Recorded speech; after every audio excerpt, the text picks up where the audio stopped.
central to the administration of the process, but also prominently active and engaged within civil society.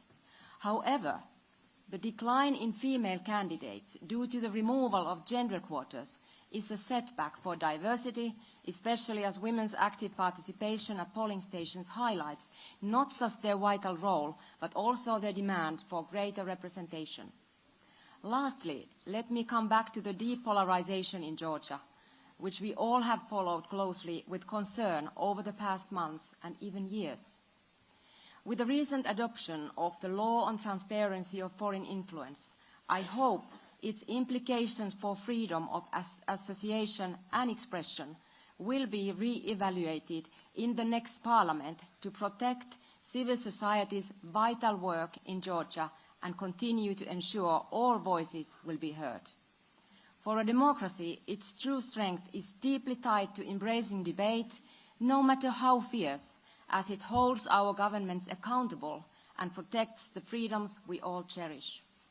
For the sake of time, I will finish here, but I am ready to answer any questions you might have.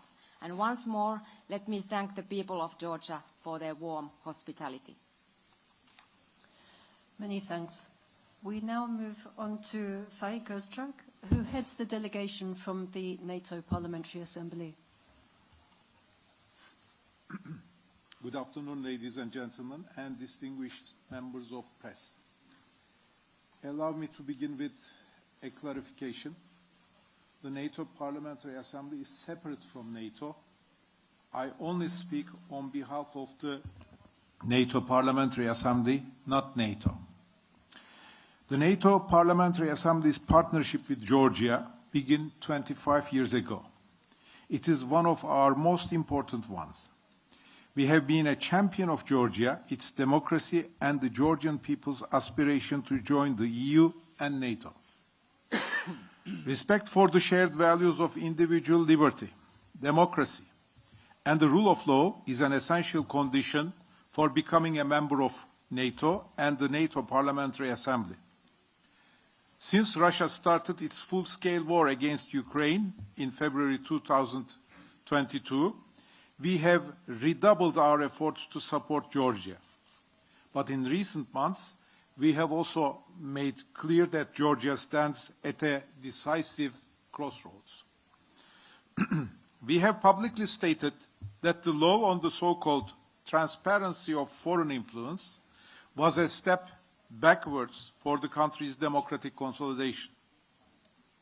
This election was also another critical test for Georgia's democracy, and its aftermath will be another. That is why we decided to observe this election when we were invited, as we have done during every national election in Georgia since 2008.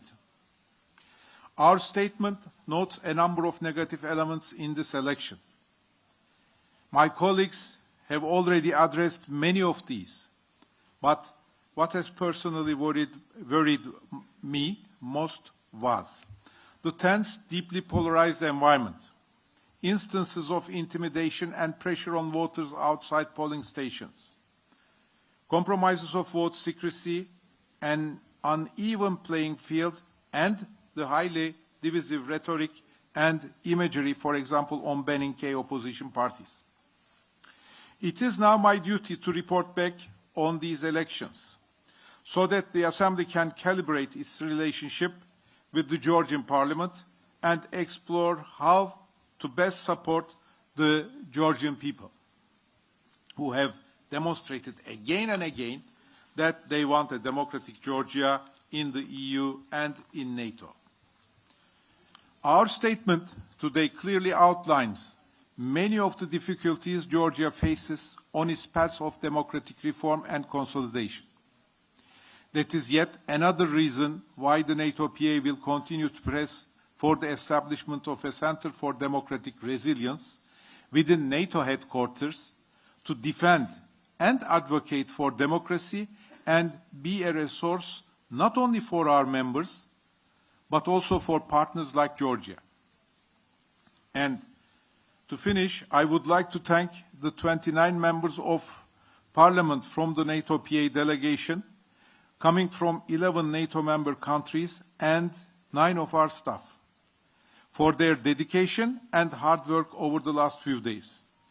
And I must also thank all the other delegations for their cooperation, and especially ODR and the OSCE Parliamentary Assembly, and as well as Georgian authorities and Georgian people for their important support to our delegation. Thank you. Thank you very much. We now move to the head of the delegation from the European Parliament, Antonio Lopez Isturiz White. Thank you very much. My name is Antonio Lopez Isturiz. I am a Spanish member of the European Parliament, and I am leading a delegation of 7 members representing 5 countries and 5 political groups. Important to see this diversity in our final conclusions and findings and observations from all of my colleagues. We came here as part of the OSCE, or the International Election Observation Mission. Let me, of course, first thank all my colleagues from all the other 3 parliamentary assemblies and the ODIHR, which I believe are for a very excellent cooperation. Our delegation broadly subscribes to the statement of the preliminary findings and conclusions of the International Election Observation Mission. When we assess these elections, we cannot just consider the election day itself. Elections are very much about what transpired before and will happen after the day of the elections. In this respect, let me say a word on the work of the International Election Observation.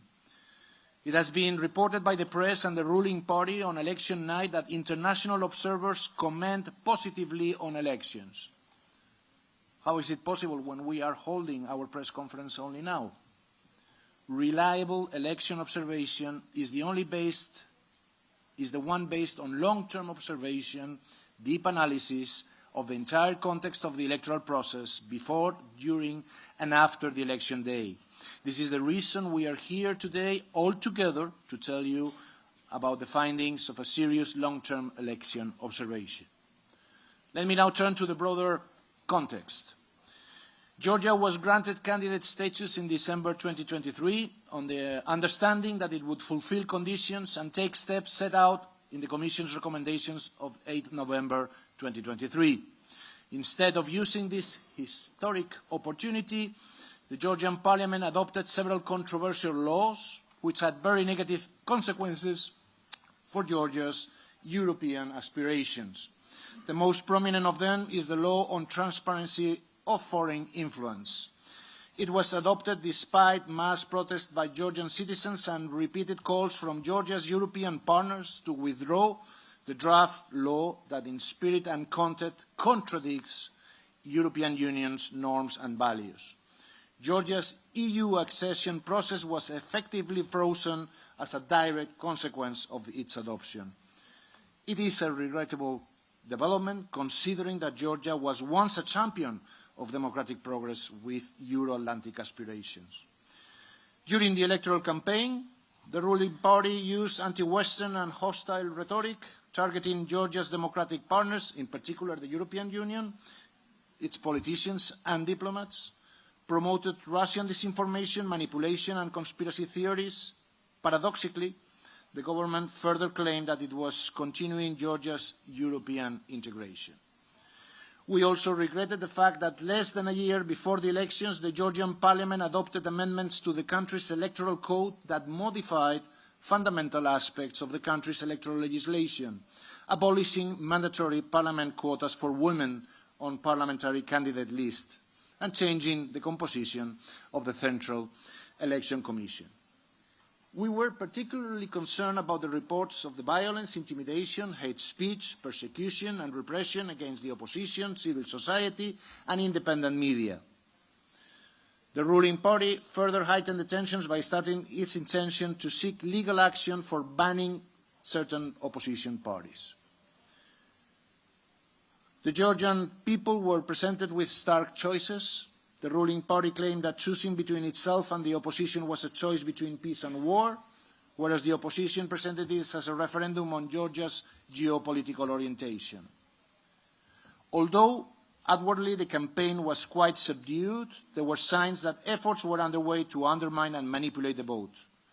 Once again, there were reports of misuse of public resources and administrative capacity for the benefit of the ruling party, pressure exerted on civil servants to participate in campaign events and vote.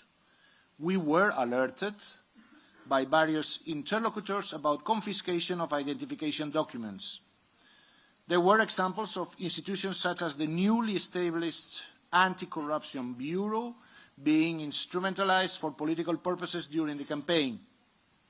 All the above measures taken together paint a clear picture of a sophisticated, widespread and well-orchestrated scheme.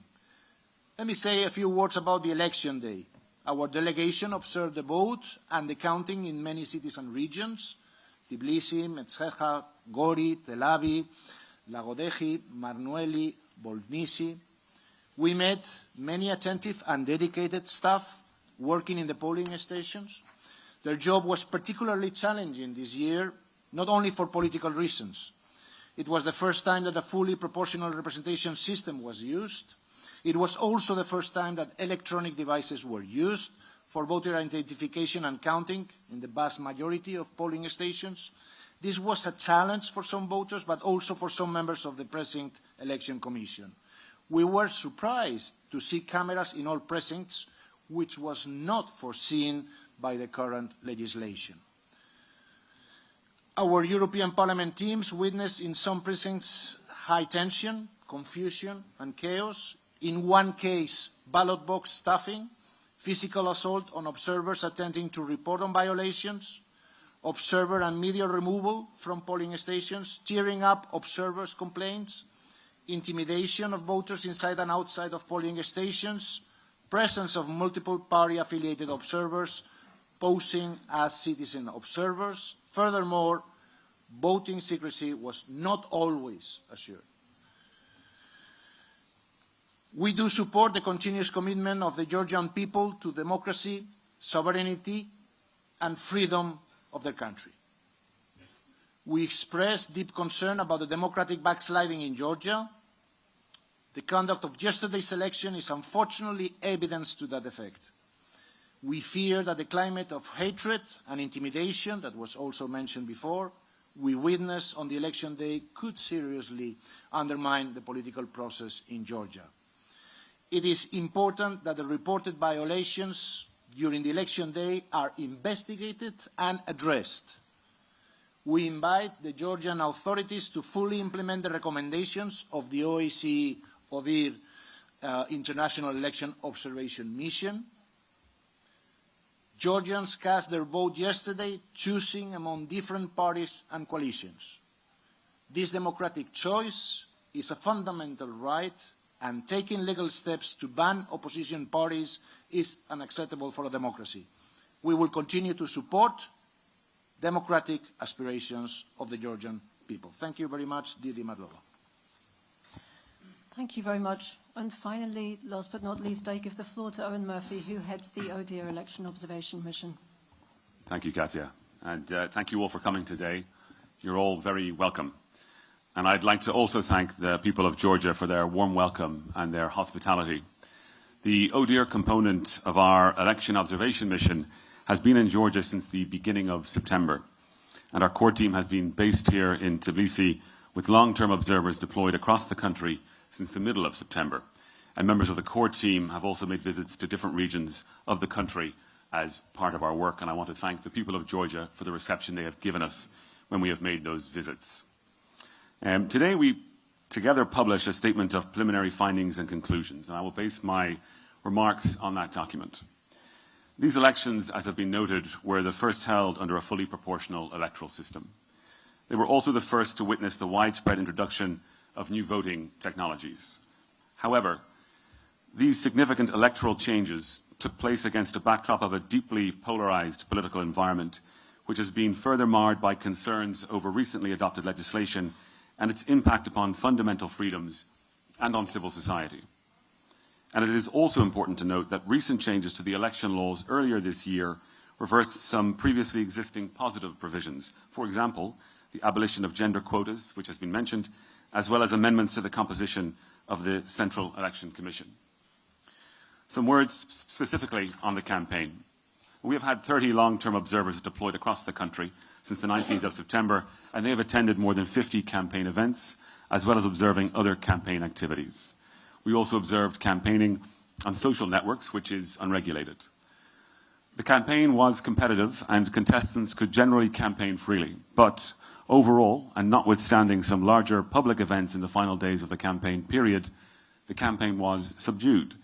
And it is worth noting that highly divisive rhetoric and imagery was used in contestants' campaigns, and both ruling and opposition parties reported incidents of attacks against their campaign people and their campaign property. Turning now to some more specific elements of the campaign, throughout the period there were reports of intimidation, coercion and pressure on voters, especially on public sector employees and the economically vulnerable.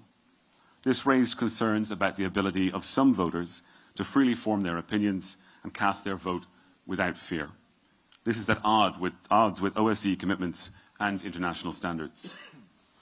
The ruling party enjoyed a vast financial advantage over all of its competitors, but public trust in the transparency and the effectiveness and impartiality of campaign finance oversight, including some of the activities of the new Anti-Corruption Bureau, was limited. In relation to the media, between the 18th of September and the 25th of October, we conducted quantitative and qualitative monitoring of 6 TV stations and 2 online media outlets. This monitoring showed bias across all monitored outlets. Furthermore, it showed that legal obligations for impartial news coverage went unimplemented on commercial television. And the public broadcaster devoted significantly more time to the ruling party in the news. Together with a lack of impartial analysis of party programs by the media and the refusal of leading political actors and parties to debate in the media, meant that voters' ability to make an informed choice was challenged. In advance of election day, the election administration managed technical aspects of the elections efficiently and transparently. However, public perception of the impartiality of election administration was negatively impacted by concerns about the recent amendments which I mentioned earlier, which, as an example, included the cancellation of the opposition-nominated deputy chairperson position. On election day, new voting technologies were introduced in this election with the stated aim of reducing the risk of manipulation and human error. In most cases, voting was assessed as procedurally well organized. However, procedures at 6% of the 1,924 polling stations that were assessed negatively, and that is a significant number. The recording of voters within polling stations by party representatives, while not against the law, had an intimidating effect and potentially compromised the secrecy of the vote. And in 24% of observations, voter secrecy was potentially compromised by the manner of casting the ballots by voters, including while using the new technology and issues of overcrowding in polling station layouts. While our observers found the new devices in polling stations were mostly operational, they also noted that the majority of voters in polling stations observed had difficulties with inserting their ballots in the devices. Furthermore, the combination of the introduction of new technology and an increased number of voters in polling stations using electronic devices sometimes delayed the process and led to queues in 40% of our observations. Despite efforts to improve accessibility, 65% of polling stations were difficult for wheelchair users to access, and 41% had unsuitable interior layouts. There were several reported incidents of physical altercations and intimidation, and we also note in our report that Election Day was marked by a tense environment. And when you do have a chance to look at our published report, you'll see a lot more details in terms of facts and figures coming from the thousands of polling stations that were observed by our observers across Election Day. And just finally then, an important point to make about citizen observers. Contributing to the transparency of the electoral process, several civil society groups conducted long-term observation activities. But many civil society organizations reported on the stigmatizing impact of the law on transparency of foreign influence following its adoption, and that they are working in an environment of undue pressure being exerted on them individually as well as on their activities. And this is at odds with the country's OSCE commitments, and it is concerning. As part of the one joint effort from this international election observation mission, more than 500 short-term observers were deployed across Election Day. I would very much like to take this opportunity to thank the heads of the parliamentary delegations that I've had the pleasure to work with over this period. And they are joined with me on the podium today. But in particular, I would like to recognize the Special Coordinator, Pascal Alizar, for his leadership of the International Election Observation Mission. The OSCE's Office for Democratic Institutions and Human Rights will remain in Georgia to follow any election-related complaints and appeals. And I'd like to note that more than 400 were lodged across the country on Election Day. We will continue working with the national authorities after the election process has concluded, including by publishing a final report, which will contain recommendations to improve the process for future elections, and we will do that in a few months' time. I'd like to sincerely thank those members of our observation team who were recruited locally, who are citizens of Georgia, and who played a crucial role in our mission across the country. I want to thank them for their dedication as well as for their professionalism. Thank you. And I would also like to take this opportunity to thank the host authorities for their full cooperation throughout our deployment, in particular the Central Election Commission and the Ministry for Foreign Affairs. Such cooperation is essential in doing our work according to our methodology and our mandate. And finally, I'd like to thank the interpreters for their assistance today. Thank you. Thank you very much, and thanks to all of you for your attention. Now there's time for your questions. Before we start, I wanted to say that while you're all very welcome here today, this is a press conference and we will only be taking questions from journalists. I'd therefore be grateful if you could begin by introducing yourself and your media outlet before you ask your question. I also wanted to mention the fact that we do have simultaneous translation here today, and so you're welcome to put your questions in English or in Georgian. I see quite a few questions, so I think we'll just go left from the podium, left to right. The gentleman here. Please go ahead. If you could just wait for the microphone.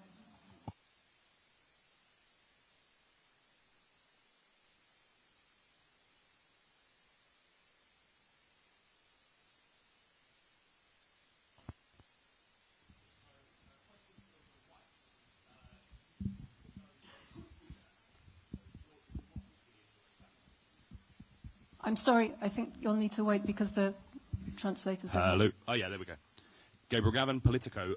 Question for Mr. White. You've painted a very bleak picture of Georgia's democracy in your assessment. In a word, was this election stolen?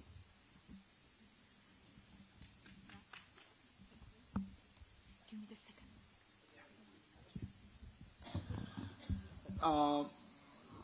Thank you very much, Mr. Gavin. I'm not here, my colleagues and I, we are not here to state if these elections are stolen or not. We are here to, as I did, to tell you, everybody, the findings, the observations that we did during this process, also what we listened before, to testimonies before the elections, and also our worries about the post-election atmosphere or situation. Not here to comment in the validity or not of these elections. Is part of this job description of the mission. Thank you. Thank you. Please, go ahead. Hello, my name is Nino Gelashvili. I'm from Radio Free Europe, Radio Liberty Georgian Service. And we listened to your preliminary information, assessments. My question would be, whatever you have already witnessed and whatever you have already documented, does that help or hinder Georgia's return to its European trajectory, which it was stated before, had been stated before the elections, that country derailed from that trajectory? Thank you.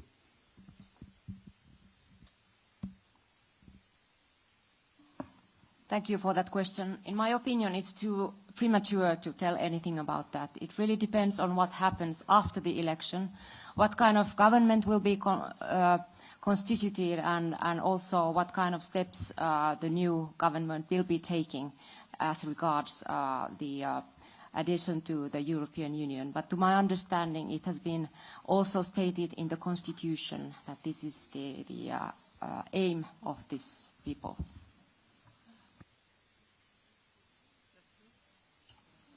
Please, lady here in the striped top.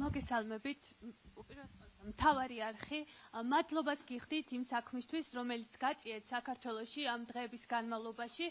მე მინდა გკითხოთ, თქვენ ყველამ დეტალურად ისაუბრეთ იმ დარღვევებზე, რომელიც აღმოაჩინეთ ამ პერიოდის განმავლობაში, რომელიც მედიამ გადაიღო, მაგალითად არჩევნების დღეს იყო ეს მანამდე პირადობის მოწმობების ჩამორთმევა ამომრჩევლებისთვის, ასევე უბნებზე იყო დაფიქსირებული თანხის გადახდის მცდელობები, რომელიც კადრებით დადასტურებულად გვაქვს, მაგალითად ჩვენს მედიას გადაღებული, ასევე მრავალი სხვა დარღვევა. ვიცით, რომ არ გახსნეს უბნები, მათ შორის საზღვარგარეთ, მხოლოდ იმიტომ, რომ იციან, რომ ემიგრანტები არიან ოპოზიციის ამომრჩევლები. ამ ყველაფრის გათვალისწინებით მინდა გკითხოთ, რამდენად არის საფუძველი, მაინტერესებს თქვენს ანგარიშებში თუ მოხდა მსგავსი დარღვევები და თუ არის საფუძველი ეს ყველაფერი იმისა, რომ დადგეს არჩევნების ლეგიტიმაციის საკითხი კითხვის ნიშნის ქვეშ.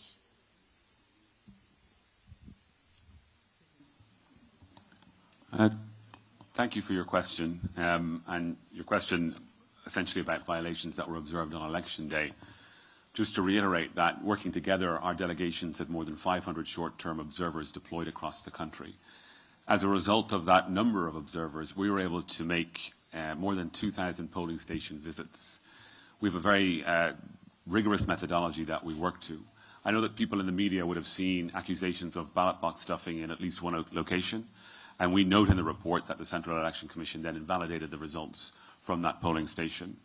We also noted, and we heard concerns before Election Day, about this issue around the collection of voter IDs and using it to put pressure on voters. There were allegations, there were concerns. The ombudsperson made a statement on the matter. In terms of our own observations on that matter, we noticed one case of multiple voting, and we also noted a few occasions where attempts were made but were denied by those authorities. But if you turn to the details of our election day report section in the report, we have a series of statistics, and I'll give a few more now just for completeness if it might help in terms of the types of things that we've been looking at. So, for example, the external tracking of voters. That's the environment outside of polling stations that my colleague was referring to earlier.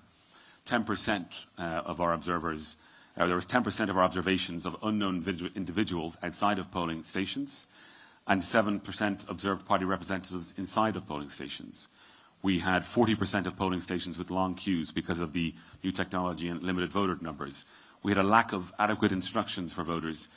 In 9% of polling stations equipped with new voting technology, voters did not receive proper instructions.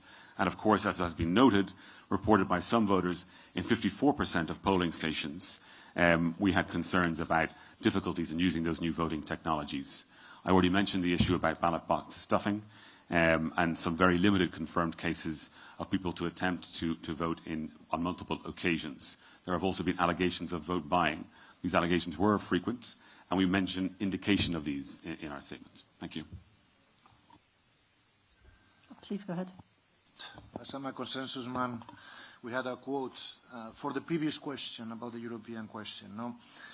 Quote that is in the, and I would like to read it again, that is already in the press statement. We said, and it's part of the quote from the European Parliament, we said, we continue to express deep concerns about democratic backsliding in Georgia. The conduct of yesterday's election is unfortunately evidence to that effect. We will continue to closely follow the situation in Georgia to see if the next government, whatever it is, chooses to realign with EU values and norms and reverses the negative tendencies of the last months. Thank you.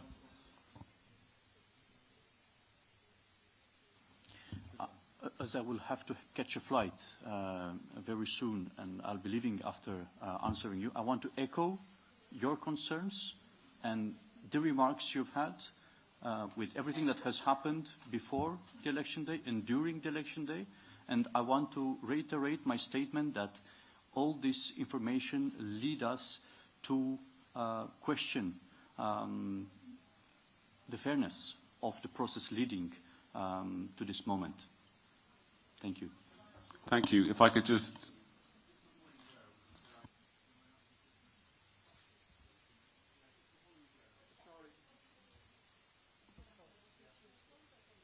One second. Could the mic go down here? Thank you. Hi, John Sparks from Sky News. You said in your presentation as the head of delegation, you said that your observers had witnessed vote buying and double voting, especially in rural areas. Is that indicative of what we have seen in this election? I think what a lot of people in this country want to know is whether this was a free and fair election. I would reiterate what I have stated, and I will support all these elements without withdrawing a word. Thank you.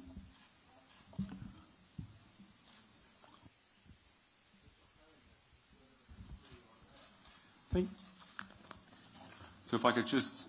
I'm strongly supporting what I have stated, and I'm repeating for the fourth time that all this information are leading us to think that there might be a conclusion in that sense. Thank you. If I could just, because I think it's an important question, talk a bit about the legal framework, because we have spoken about this in our document.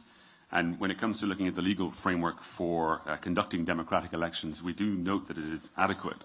But we've also noted that recent and frequent amendments represent a step backwards. Part of the work that we do is to provide recommendations. We're invited here by the host authorities. We're part of the OSCE. Georgia is an OSCE participating state. So this is our, I think, 18th occasion being here. And on each occasion that we come for an election, our responsibility is to provide constructive recommendations for improving the electoral process. And we intend to do that when we publish a final report in a few months' time. But what I can speak to is previous recommendations that have come from urgent legal opinions and which are available on the website, which we recommend a comprehensive legal reform and to do it well in advance of the next elections and to do it in an inclusive way, including with civil society organizations. In the past, in the recent past, we have seen changes to the electoral law that followed that principle. But more recently this year, and I think I noted it in my statements, there were changes to the electoral law, and we saw them as a step backwards, and that's how we describe it in our report. But just to then echo some of my colleagues' earlier statements, because I think it is very important to understand what our role is as observers, and just to reiterate the point, we're not here to produce a final verdict on the elections or to adjudicate on the results for the people of Georgia. We're here to present the people of Georgia with a detailed assessment of the process in a number of areas: campaign finance, the media, the campaign itself, political parties, registration of voters, registration of candidates, election administration, all of these areas, and how that process met or did not meet those standards that Georgia has in its own laws, that it's agreed to in terms of international standards, and the commitments it's made to the OSCE. And it's then up to the people of Georgia to decide, based on that very detailed assessment. And of course, I think it's important to reiterate as well, I think more than 400 complaints were made yesterday on election day. A lot of people are concerned about things that they saw in the media, on social media, that was shared with them perhaps over their own communications networks.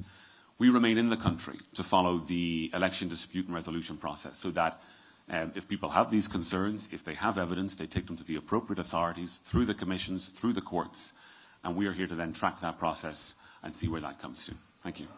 Okay, thank you so much. Sorry.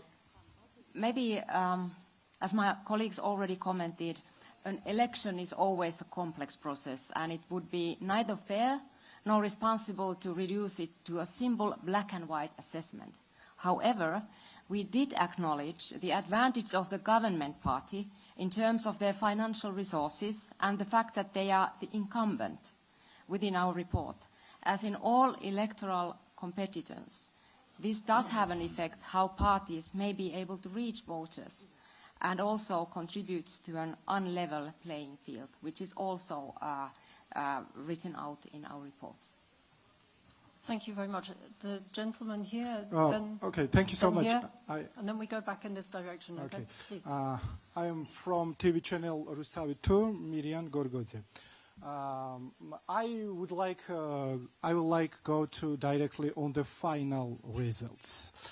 So the violations and irregularities generally, how will affect or real effect on the final results?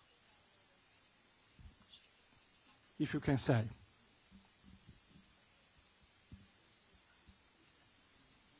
ანუ ის დარღვევები, რაზეც თქვენ საუბრობთ, რომელსაც ჰქონდა ადგილი წინა საარჩევნო კამპანიის დროს, მოახდენს თუ არა რაიმე ეფექტს არჩევნების საბოლოო შედეგებზე. და თუ შეიძლება ბატონ ეუჯინ მერფისთან მექნება ეს შეკითხვა, როდესაც საუბარი იყო იმასთან დაკავშირებით, რომ იყო შემთხვევები განმეორებითი ხმის მიცემის თაობაზე. თუ შეიძლება გვითხრათ უფრო კონკრეტულად, სად მოხდა ეს შემთხვევები კონკრეტულად? Thank you for your question. Great, thank you. Yeah, so I think as I mentioned earlier, everyone's very well aware of the one precinct where the Central Election Commission invalidated the results because there was clear evidence of ballot box stuffing. And so we note that in our report. It's one out of more than 3,000 polling stations. We also have in our statistics places where our observers noted irregularities in the procedures being followed in polling stations. The important thing is when it comes to people having observed what they believe to be an irregularity or they believe to be something that shouldn't have occurred, that they have the opportunity to take that complaint to the relevant authorities and that complaint be dealt with appropriately. Now, we have noted that in the pre-election day campaign that there is a problem in terms of trust in some of the adjudication measures that may or may not be taken by people if they wish to go down that route. But in relation to the issue of multiple voting, what I can say is that, very limited confirmed cases of multiple voting were observed directly by our more than 500 observers, and there were only a few of attempts. Some of those attempts were stopped, so it's not referred to in the statement. Thank you.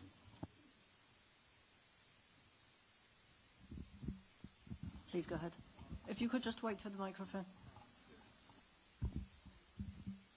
Thank you. My name is Bulat. I'm from Doxa Media. It's a Russian language youth media in exile. So my question is, do you consider sanctions on Georgian officials responsible for election fraud? And the second one is how the election results will affect Georgia's European integration, and is the dream of millions of Georgians, including young Georgians,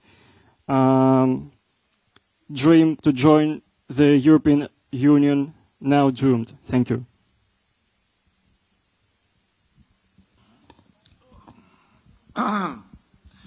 Humbly, it's not up to me to talk about sanctions. So you will have to refer to the appropriate people. Again, to be clear, I do not only speak about democracy, I practice it. So again, I will tell you what was the common statement that united all of us members of the European Parliament from different groups in stating that we will continue to closely follow the situation in Georgia to see if the next government chooses to realign with European Union values and norms and reverse the negative tendencies of the last months. Thank you. Thank you. The three ladies here, the two next to each other and the one in front, please. One after another, not at the same time. Hello. Ekaterina Postnikova, RBC Media Group from Russia. I would like to ask the OSCE representatives to comment on the following statements from the Russian officials. They made right before the OSCE mission arrived in Georgia, so it was in September. And in particular, the Ministry of Foreign Affairs and the Russian Foreign Intelligence Service accused the organization, the office, of possible interference in the elections. So what would you respond to these statements and to these accusations? Thank you. Thank you. So, as I mentioned earlier, I think in my remarks, our election observation mission, the core team, deployed here to the country on the 10th of September. And around the time that we were deploying, allegations were made about the method in which we conduct our work. And at the time, I said, and I'll repeat it now, I'm not going to respond to individual statements that might be made that might be seen to undermine the work that we do, but our methodology, there are 57 participating states in the OSCE. They each have made a commitment to invite observers for their elections to come and do the full assessment that we've been talking about for these elections in Georgia. And that is a very important commitment that they've made, and it's a commitment that's been followed through on by the Georgian authorities again on this occasion. And as I said, we had the full cooperation from the host authorities in organizing all of the meetings that we had to organize. In terms of how we do our work, I think across the short-term observer component, we had members from 44 different participating states. Every participating state is free to second a long-term observer or a short-term observer. We deploy our teams in multinational teams, the long-term observers, and the core team had a multinational composition as well. And the methodology of our work, in terms of how we conduct our meetings, who we meet, working to the standards, working to the commitments, that's what we're assessing things against. That's how we do our work. Some people said that we had written the interim report before we had arrived, but if you read our interim report that was published on the 11th of October, it is full of details that had happened in the preceding weeks before we had come. So that tells you the kind of work that we do and the fact-based approach that we take to our observations. And just in case there was an additional element or a question around potential disinformation in the campaign coming from anywhere at all, we did monitor social media throughout the campaign period. I think I mentioned earlier on in my remarks that it's unregulated. Many expressed concerns to us about the potential for foreign interference, and not even foreign interference, but just domestic misinformation. And there were statements made about it over the course of the campaign by various contestants in the campaign. But from our monitoring, there was no clear indication of the extent or the impact of any alleged actions. Thank you. Yes, thank you. I agree entirely in Mr. Murphy's assessment, and I would also like to emphasize that in OSCE we have 57 participating states, and we apply exactly the same kind of methods and principles in all countries. Last weekend we were deploying an election observation mission in Moldova, and now as we speak we are deploying one mission in Uzbekistan, and in less than 2 weeks' time we apply exactly the same kind of principles in the United States. Hello, I'm Anna from TBILISI. I want to ask a question with you, Ms. Pia Kauma. We have already heard the remarks from the morning. We have also heard positive evolutions from different international observers, both negative and very positive reviews. Please tell us whether this election was competitive or not. These elections were competitive, and I base it on the fact that the voters were able to choose between 18 different candidate lists. And this election was not just a choice between ruling party and the opposition, but also opposition parties were in a harsh and genuine competition between each other.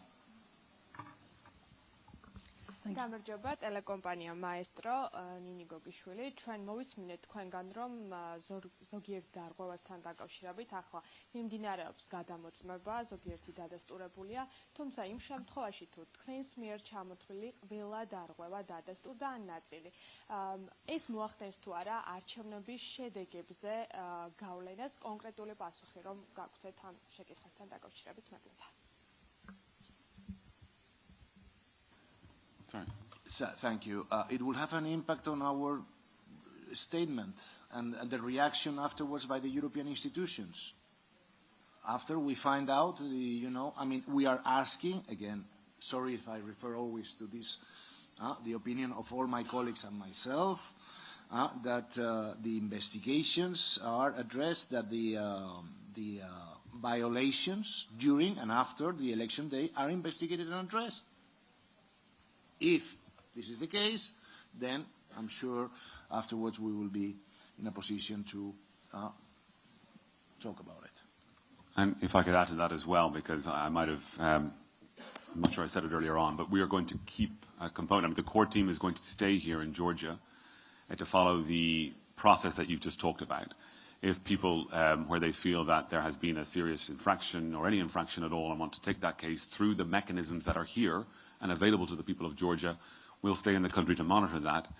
And then in a few months' time, when we publish our final report, which may contain and will contain recommendations on how to improve the electoral process, there'll also be a chance to properly reflect what happened in the post-election day period when it comes to things like election dispute resolution. Thank you.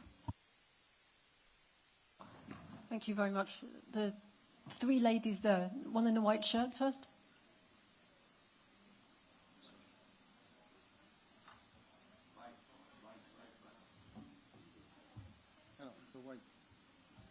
This one. Yes, yes.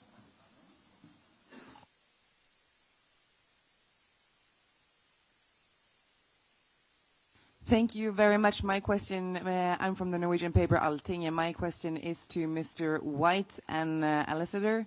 Now we've heard that this election was competitive. Can you both tell us whether or not this election was free and fair? And I'm sorry to stress this, but since we have now concluded that the election was competitive, then it's open to say and conclude whether or not it was free and fair. Thank you.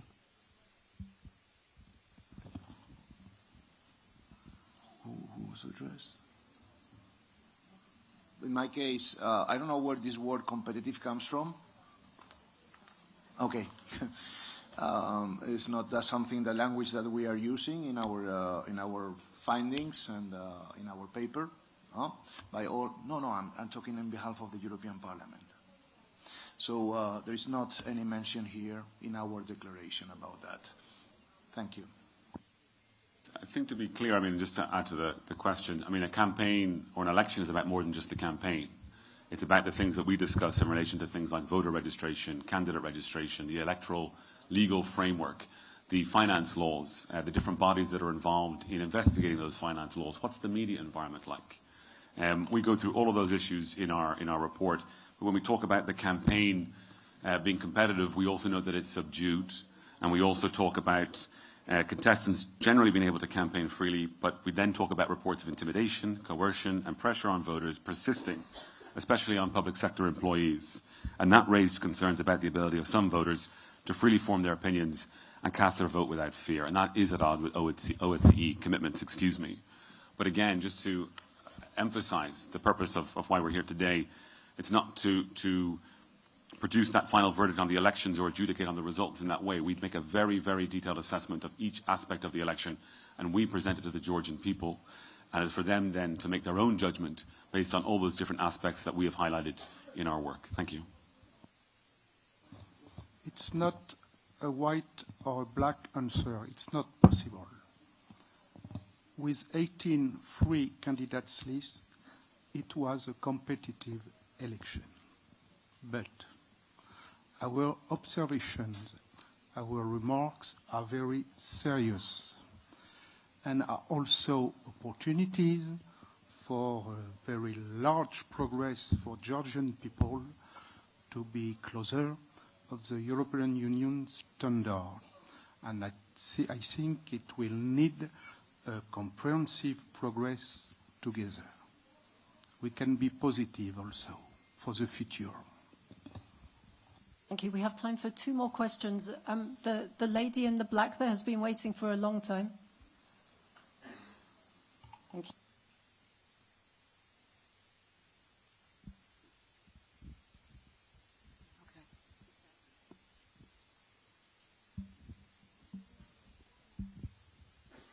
Hello, hi, thank you.